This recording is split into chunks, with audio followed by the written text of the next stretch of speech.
сваѓаат погрешно аплицирани терапии. Поречиси 2 месеци во затворот во Шутка и 2 во границите на својот дом. Бизнисменот Орце Камчев ќе се брани од слобода.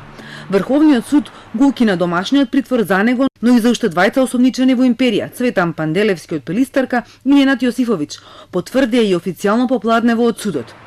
Од објавените решенија може да се забележи дека клучниот аргумент на судиите е токму начелното правно мислење, што неодамна го донесе самиот Врховен суд, според кое СЈО не може да покренува обвинение и да отвора истраги по 30 јуни 2017 година. И по истекот на овој рок СЈО е неовластен тужител. СЈО поднело предлог за определување на мерка притвор против обвинетиот ЈК во ноември 2018 година, што е по истекот на 18 месеци од денот на преземањето на предметите и материјалите од негова надлежност.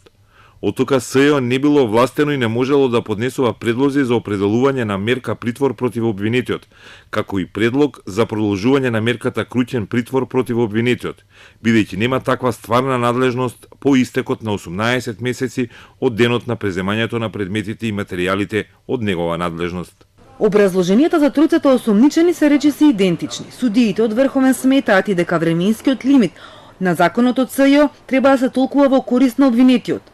Ваквиот став го оправдуваат со правната сигурност и владењето на правото. Следен кој чека на ред ослободување од домашен притвор е екс-директорот на УБК Сашо Мјалков, кој уште во петокот поднел жалба до Врховен. И тој е осомничен во империја. Предметот во кој СЈО истражува милионски суми на перење пари, измами и оштетување доверители, злосторничко здружување, сторени од 2002 до 2013. Сите четворица речиси 2 месеца беа во Шутка, но потоа на предлог на СЈО пред нова година беа пуштени во домашен притвор.